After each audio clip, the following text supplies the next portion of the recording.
잘 들리십니까? 네, long time no see. 반갑습니다, 여러분. 우리 권영훈 권사님 얘기하신 것처럼 제가 영어로 설교하다가 한국어로 설교하려고 그러면 이게 그 랭귀지를 이렇게 바꿔야 돼요. 그러니까 그래서 조금 어색할 수도 있는데 진짜로요. 예전에 저기 다른 한인교회 가서 한번 설교를 했는데 좀 힘들었어요, 사실은. 그런데 그래도 여기는 저한테 너무 고향 같은 곳이라 감사합니다. I see some of English primary language speakers, so I think I gotta introduce myself. I'm Pastor O, serving at Olive Branch in Gasburg, that is in south side of Virginia. So, well, I'm preaching in Korean, but I think there are transcripts provided right over there, so I think you can follow up. But welcome all of you in the name of the Lord, and thank you for welcoming me again to my homeland church. So this is, 네, 자꾸 영어로 하려고 그러잖아요. 네, 사랑하는 알링턴 한인교회 형제자매 여러분, 먼저 우리 인사 한번 하겠습니다. 잘 오셨습니다. Thank you for coming. 감사합니다. 네, 여러분과 강단의 말씀을 통해 함께 만날 수 있게 되어서 하나님 은혜에 또 우리 담임 목사님께 저를 생각해 주심에 성도 여러분께서 저를 환대해 주심에 많은 감사를 드리고자 합니다. 저한테 여기가 마음의 고향입니다, 여러분. 고향.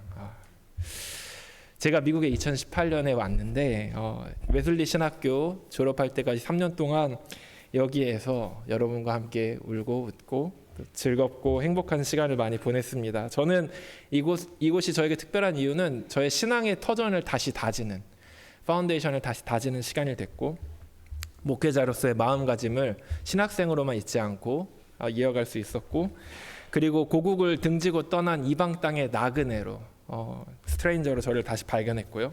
그리고 먼저 나그네 되셨던 여러분과 함께 신앙 공동체를 이루고 한인 디아스포라 교인, 한인 교회의 교인으로서 이전에 알지 못했던 하나님의 은혜를 발견하는 그런 소중한 시간들이 이곳 알링턴 한인 교회에서의 저의 삶이었습니다. 여러분과 함께 우리는 코비드 19이라는 깊은 강을 함께 건넜지요.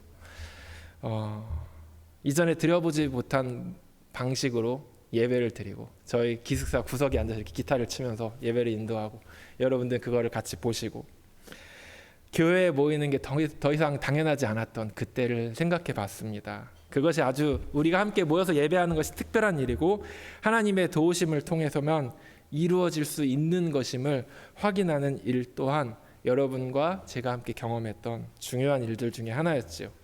제가 지난번에 여러분들을 방문했을 때 롱 타임하고 한 2년 전 정도니까 기억을 못 하시겠습니다만은 제가 아브라함에 대해 설교를 했었습니다. 미국에 온 제가 고향과 친척과 아버지의 집을 떠난 아브라함이었던 것을 발견한 것이지요. 저뿐만 아니라 고국을 떠나서 우리 디아스포라 사회에 속한 한인 커뮤니티에 속하고 미국의 일부가 된 우리 모두가 아브라함이고 그곳에서부터 하나님의 우리를 향한 계획을 발견하게 되는 것. 우리가 우리를 아브라함으로서 발견하고 first generation 또는 그들의 descendant, second generation으로서 나그네와 나그네 후손으로서 살아가는데 그럼에도 불구하고 여기에 우리 하나님의 은혜가 있구나. 그래서 제가 미국 땅에 오지 않았으면 아브라함의 이야기를 제 이야기로 느끼지 못했을 것 같아요. 그런 이야기와 경험과 기억을 공유할 수 있는 것이 한인교회 생활이고 그것이 특별하다고 생각이 돼요. 아마 여러분들 중에서는 이 알링턴 한인교회가 여러분의 첫 교회이신 분도 있을 거고 또는 미국에서의 첫 교회일 수도 있고 또는 여러분의 신앙 여정을 따라 여러 교회를 다니셨겠죠. 그런데 여러분 한번 우리 마음의 고향에 대해서 고향교회, 홈처치에 대해 한번 생각해 봤으면 좋겠어요. 잠깐만 저를 좀 따라해 주세요. 잠깐 눈을 감아 보세요. 눈을 감아보시고 주마등처럼 스쳐 지나가는 여러분의 신앙 여정을 여러분의 첫 교회, 여러분의 주일학교, 여러분이 처음 은혜 체험을 했던 공간들 잠깐 생각해 보시겠어요? 아마 여러분의 신앙의 고향을 기억나게 해줄 것 같습니다. 그것이 본문을 묵상하는데 도움을 줄 것입니다. 이제 눈 뜨세요. 네. 우리가 오늘 히브리서 11장 함께 읽었는데요. 고향에 대한 이야기를 하고 있습니다. 성경에서 고향 대신에 본향이라는 조금 더 어려운 단어를 사용하고 있습니다만 그것도 우리 한인들 여기 미국에 와 살고 있는 우리에게 주는 특별한 어감이 있습니다. 고향은 멀리 있지요. 고향을 생각할 때 우리는 향수라는 단어를 떠올립니다. 그것은 무엇이냐면은 고향을 생각하는데 그것에 대한 그리움, 그것으로부터 돌아가고 싶은 마음 때문에 근심, 향수가 근심 숫자를 쓰잖아요. 근심이 생기고 병이 날 정도가 된다라는 것을 의미하지요. 여러분 너무 옛날이라서 기억 못하실 수도 있겠고 아니면 옛날이지만 여전히 그 기억들이 너무 생생할 수도 있어요. 그런데 어쨌든 고향, 오늘 성경에 고향에 대해서 말을 하고 있어서 이 시를 생각해 봤습니다. 한국 시인 중에 백석이라는 시인이 있는데 그 사람이 고향이라는 시를 썼어요. 그 시를 짧게 설명을 해보자면은 그 사람이 타향살이에 병이 났어요. 누웠는데 의원을 찾아간 거예요. 의사를. 근데 의사도 한국, 그러니까 이제 조선 사람이겠죠. 근데 의사랑 얘기를 하다 보니까 당신 고향이 어디요? 그러니까 제가 평안 정주입니다. 그러니까 나도 거기에서 왔는데, 그러면서 얘기를 하다 보니까 아버지랑 이 의사 선생님이 서로 아는 사람인 거예요. 얼마나 이 사람이 놀라고 반가웠겠어요. 그래서 의사 선생님이 이렇게 맥을 짚어주는데 이 사람의 손길을 통해서 자기의 고향을 떠올리고 고향 가족들을 떠올리고 그러면서 그 고향에 대한 향수가 이렇게 올라오면서 자기가 이렇게 기억과 치유를 경험하는 그 이야기를 시로 썼었어요. 제가 그 시를 정말 좋아하는데 그 의원으로부터 고향도 아버지도 아버지의 친구도 발견을 하는 것이죠. 고향은 항상 우리의 마음에 남아있는 어떤 우리의 그 코어 메모리, 중요한 기억에 대한 회귀 본능에 대한 것입니다. 고향은 언젠가 우리가 돌아가고 싶은 곳이죠. 거기에는 우리의 가장 아름다운 추억도 있고요. 어쩌면은 우리 한국에서 자라는 사람들은 가장 어려울 때에 대한 기억도 있겠죠. 찢어질 듯한 가난, 보릿고개, 한국전쟁과 그 이후에 미국으로부터의 원조와 우리가 함께 일어났던 그 놀라운 이야기들이 다 고향의 이야기죠. 그 어린 시절의 풋풋함, 순수함, 너그러움 같은 것들, 어려운 가운데도 콩 한 쪽도 나눠 먹고 십시일반하던 공동체에 대한 기억, 동네 골목길과 학교를 함께 공유하던 친구들에 대한 기억 같은 것이 우리의 고향 이야기입니다. 고향 생각이 좀 나시나요? 네. 저도 고향 생각이 많이 납니다. 특별히 본향이라고 쓸 때 본은 근본 본자를 쓰니까 거기에 우리의 근본, 우리의 파운데이션, 우리의 루트가 있다는 것이죠. 우리의 고향에 대한 생각과 정체성, 경험들이 우리의 근본을 이룬다는 것입니다. 근데 오늘 우리가 읽은 성경에서는 본향에 대해서 얘기를 하고 더 나은 본향에 대해서 얘기를 해요. Better homeland. 우리는 의뢰 이 단어를 천국으로 굉장히 쉽게 치환해서 읽어요. 그렇죠? 더 나은 본향은 저기에 있고 우리는 언젠가 저기로 갈 곳이다. That is our final destination. 근데 그게 잘못된 독법은 아니지만 이 본향, 더 나은 본향이라는 말이 의미하고 있는 게 뭘지 한번 같이 생각해 보면 좋겠어요. 우리가 지금까지 해온 고향에 대한 이 대화에서 보자면은 고향이라는 것은 우리가 각자 나고 자란 곳, 그 경험, 기억, 관계들이잖아요. 그러니까 우리 각자는 고향에 대한 다른 기억들을 갖고 있어요. 더 나은이라는 말을 붙이면 어떻게 되나요? 어떻게 그것이 더 낫게 될 수 있을까요? 히브리서의 저자는 우리한테 무슨 말을 하고 싶은 걸까요? 저는 이런 질문을 던져봤어요. 이 질문을 조금 더 깊이 갖고 간다면은 우리가 이 말씀을 읽어오던 방식을 넘어 이 말씀을 읽을 때 더 나은 본향, 천국, 그렇지, 우리는 천국에 가야지.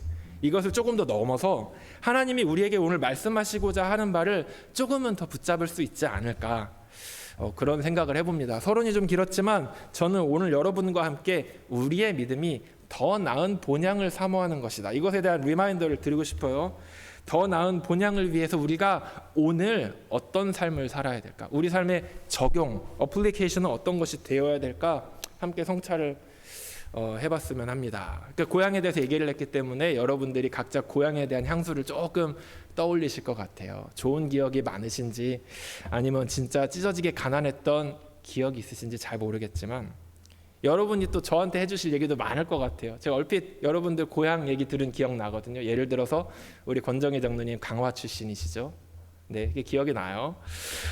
제 얘기 조금 더 해보겠습니다. 저도 인천 앞바다에서 나고 자랐기 때문에 제 고향은 덕적도라는 곳이에요.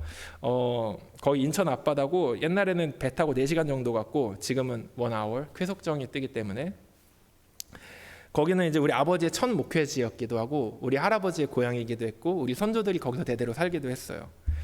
제가 거기 5살까지 살았어요. 굉장히 예쁜 섬이고 네, 정말 좋은 곳이고 제 딸 지금 나이만큼 거기서 살았는데 저는 거기를 고향으로 여깁니다만은 거기만 고향으로 생각하진 않아요. 왜냐하면 5살 때 우리 아버지가 목회 임지가 옮기면서 경기도 시흥이라는 곳으로 왔어요.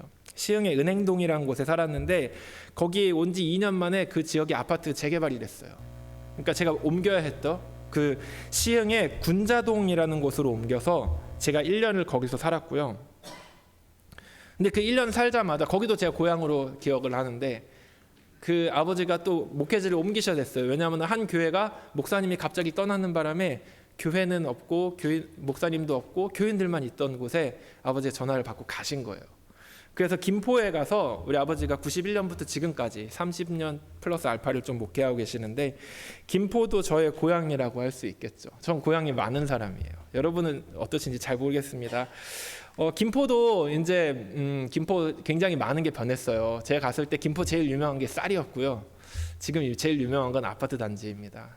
우리 아버지 교회가 있던 곳이 또 아파트 부지가 됐어요. 뭐 이렇게 아파트를 많이 세우는지.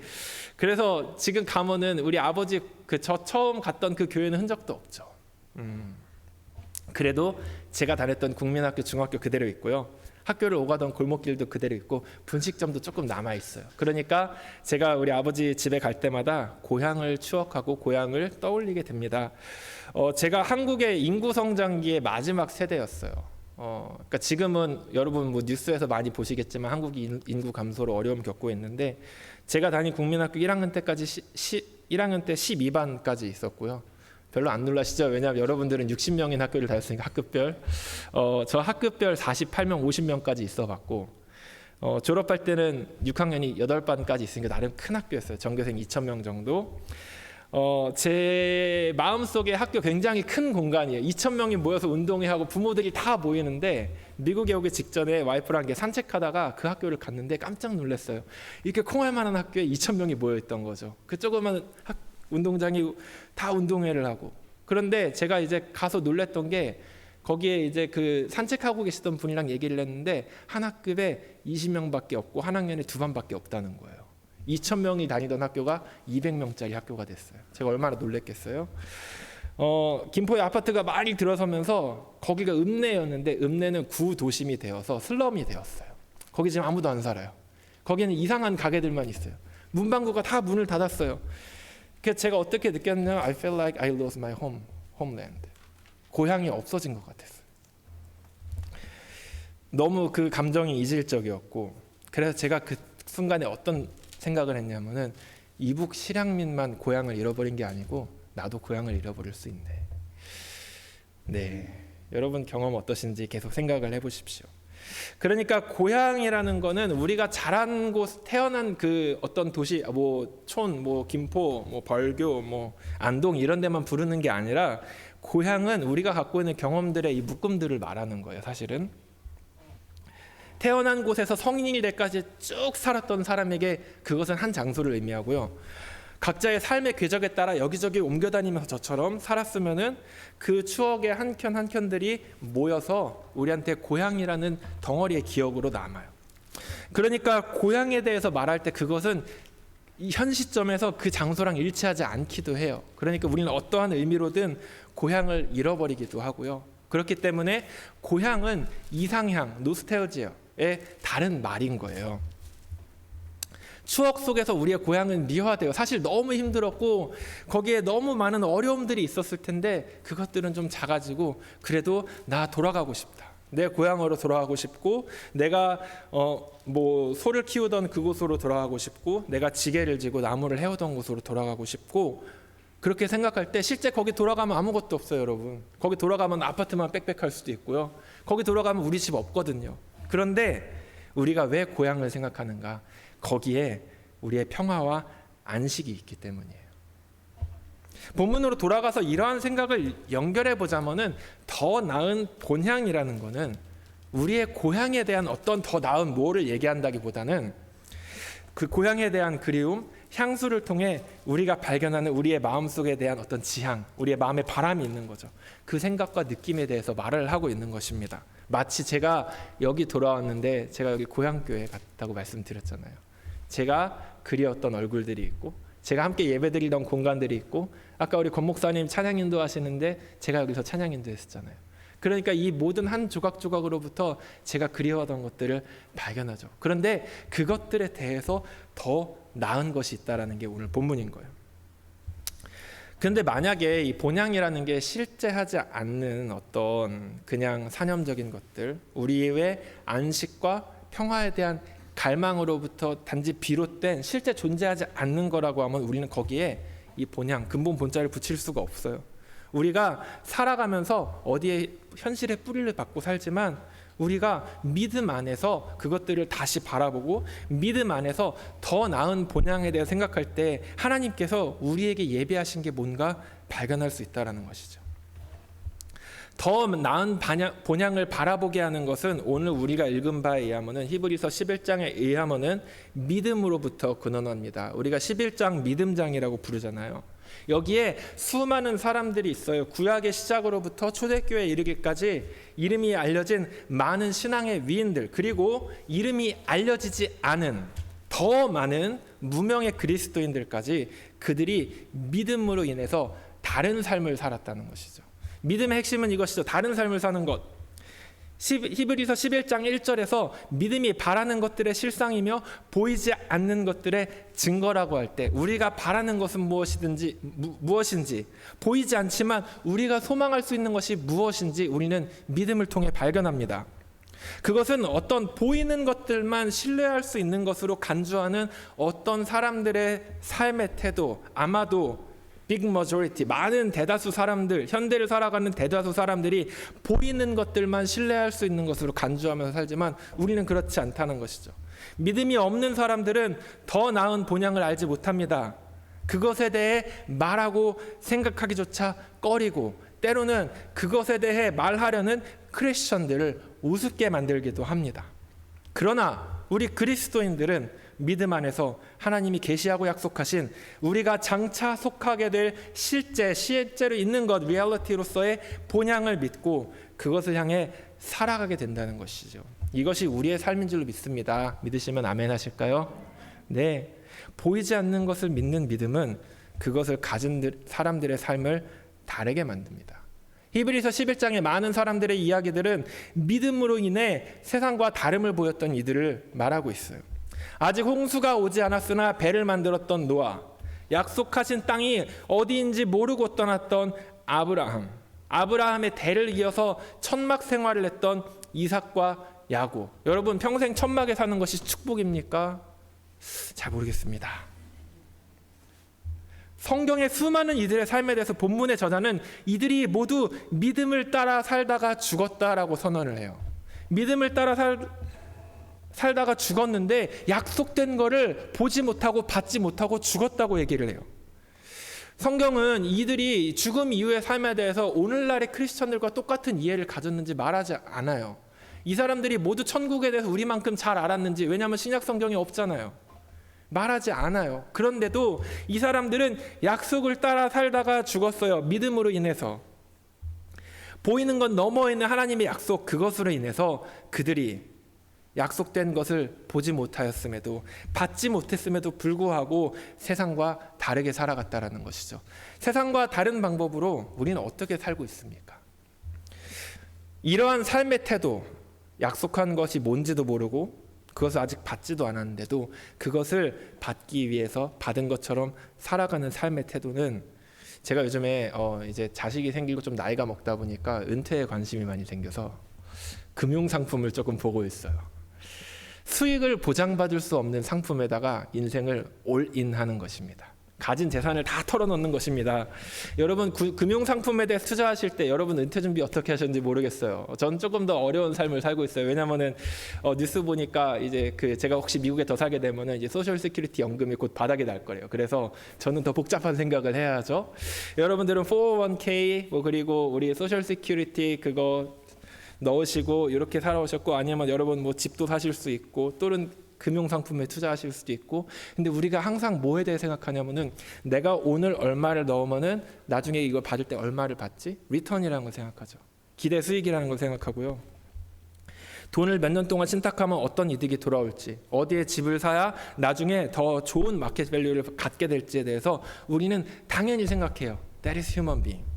그런데 믿음으로 산다는 것은 때때로 그러한 보이는 숫자들, 보이는 기대들, future projection 이런 모든 것들로부터의 판단을 내려놓고 하나님이 우리에게 오늘 어떻게 살라고 말씀하시는지 듣고 반응하는 것을 이야기합니다. 실제 사례들이 있는데 구약에 예레미야라는 선지자가 있죠. 이 사람의 이야기를 한번 들어보십시오. 이 사람이 언제 선지자였냐면은 유다 왕국이 곧 멸망해요. 무슨 얘기냐면 내 땅 문서가 휴지 조각이 된다는 사실입니다. 그런데 하나님이 명령하셨어요. 너 사촌이 땅을 팔러 올 건데 사라. 세상에. 돈을 많이 주고 샀어요. 마켓 밸류도 뭐 최소한 그만큼 주고 샀겠죠? 그런데 사실 이 문서, 이 디드는 곧 쓸모 없어진단 말이에요. 그런데 하나님이 사라고 명령하셨고 예레미야는 자기가 하나님의 심판 때문에 이 나라가 곧 멸망할 것입니다라고 외치는 동시에 이 땅을 샀어요.